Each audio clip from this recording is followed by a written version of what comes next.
The Menendez brothers were denied parole 36 years after murdering their parents. Beverly Hills, August 1989, a $5 million mansion becomes the scene of one of America's most infamous family murders. Two young brothers, Lyle and Erik Menendez, armed with shotguns, unleash a night of violence that shocks the nation. 36 years later, the brothers remain behind bars. But this week, for the first time since their resentencing, they faced a chance at freedom. Both appeared before the California Parole Board. Both hoped for release, and both were denied. The decision comes one day after Lyle's younger brother, Erik Menendez, was denied parole in the case.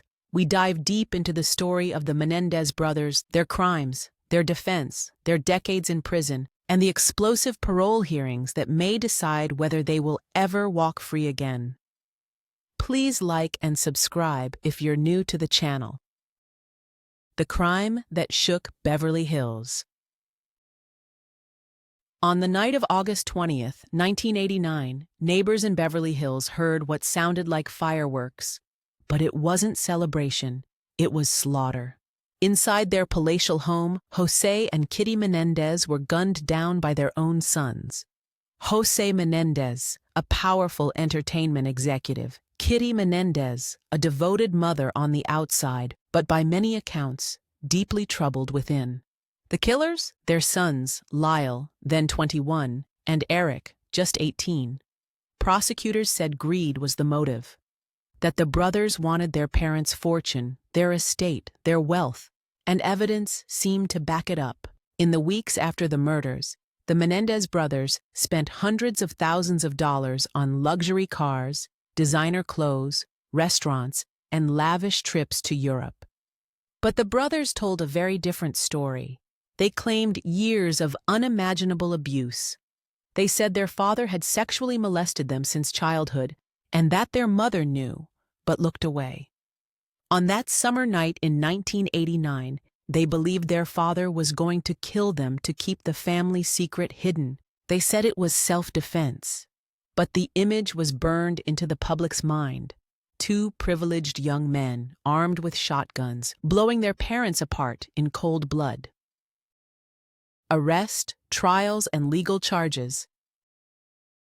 Erik and Lyle were convicted of killing their parents in their Beverly Hills, California, home on August 20th, 1989. Although Erik and Lyle initially denied the crime and claimed that a third party had murdered their parents, they were eventually arrested after Erik confessed to the murders to his psychologist. In March 1990, Erik and Lyle were arrested and charged with 2 counts of first-degree murder.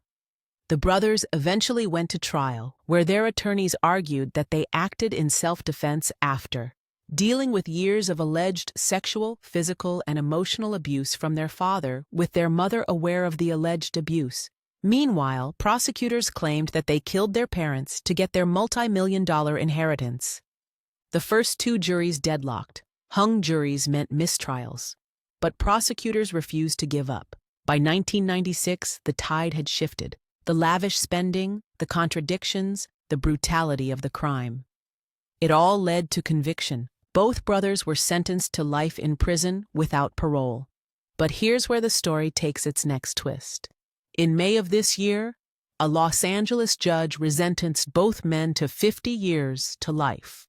Why? Because under California law, offenders under 26 at the time of their crime are now considered youth offenders, eligible for parole. Lyle was 21, Erik was 18. That simple context opened a door to freedom that the brothers thought they would never see.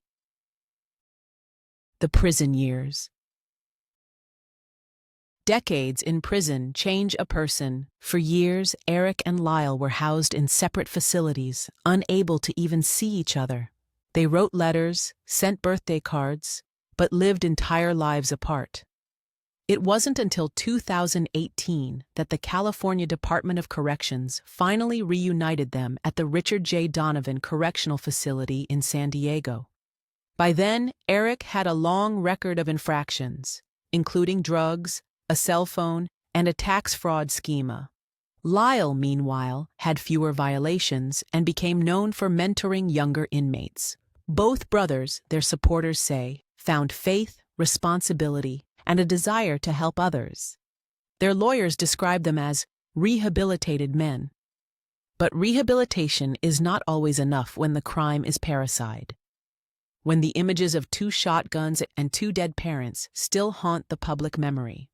Erik and Lyle Menendez both got married while serving time behind bars after their 1996 conviction. Lyle was first married to Anna Erickson from 1996 to 2001. He then married his wife Rebecca in 2003. In November 2024, she announced that she and Lyle had separated. Erik has been married to his wife, Tammy Sackerman, since 1999. Erik's parole hearing. August 21, 2025. Erik Menendez, now 54 years old, sat before California's parole board. This was his first real chance at freedom in nearly 4 decades. But Erik Menendez was denied parole Thursday after a 10-hour hearing in which he faced tough questions about his criminal past and prison time. But the commissioner did not hold back. Robert Barton told Erik that his parents' murders were, quote, devoid of human compassion. He accused Erik of lacking remorse, of still not fully taking responsibility. The killing of your mother, Barton said, especially showed a lack of empathy and reason. I can't put myself in your place.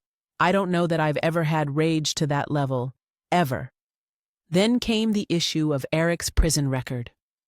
Barton reminded him of the drugs, the smuggled cell phone, the fraud. Contrary to your supporters' beliefs, Barton said, you have not been a model prisoner. With that, Erik's parole request was denied. Erik Menendez was denied release from prison Thursday after becoming eligible for parole in May. More than a dozen family members had written letters of support, but the board wasn't moved. Erik Menendez would remain behind bars. Lyle's parole hearing. Just 1 day later, August 22, 2025, it was Lyle's turn. At 57 years old, Lyle Menendez appeared via video conference from the San Diego prison. His attorneys emphasized his clean conduct, his leadership, and the positive programs he had built behind bars. But once again, the board said no. After spending more than 3 decades behind bars, Lyle Menendez has been denied parole for the 1989 shotgun murders of his parents. Despite recognizing his efforts at rehabilitation, commissioners denied Lyle's parole, citing the brutal nature of the crime and the need for more time before release.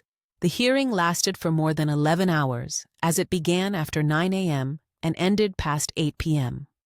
Lyle and Erik were initially sentenced to life in prison without parole.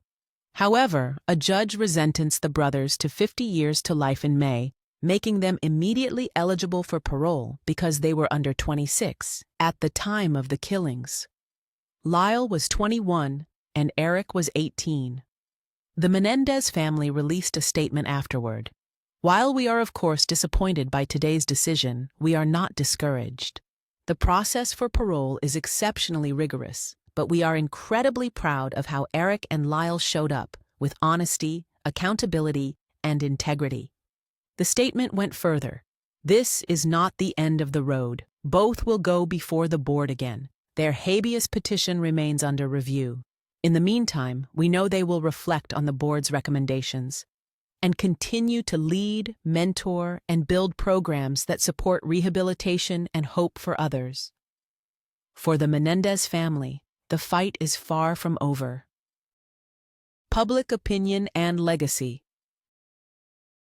3 decades later, opinions remain divided about the Menendez brothers. Were they abused sons fighting for survival, or spoiled rich kids who murdered their parents out of greed? Documentaries, books, and even Netflix series have reignited the debate. Younger generations, raised on social media, have discovered the case and have flooded social media with videos advocating for the brothers' release. Some believe the brothers have been punished enough. Others say no amount of time will erase the brutality of what they did. Conclusion. Lyle and Erik Menendez. They will continue to face parole boards in the coming years. Whether they ever walk free again remains uncertain. But one fact will never change. On a summer night in 1989, in one of America's most exclusive neighborhoods, two brothers pulled the trigger and forever changed the story of their family, their lives, and the nation's fascination with crime, wealth, and justice. What to know? Lyle Menendez went before a California parole board panel to learn whether he will remain in prison for the 1989 shotgun murders of his parents. The elder Menendez brothers' parole hearing came 36 years and 2 days after the murders at the family's Beverly Hills mansion. Younger brother Erik Menendez was denied parole Thursday after a 10-hour hearing where he faced tough questions about his criminal past and time in prison. With his parole being denied, there are still two paths to freedom: clemency granted by the governor and a court petition that cites new evidence in the decades-old case. The path to the parole hearings was cleared when the brothers, serving life prison sentences without possibility of parole, were resentenced to 50 years to life.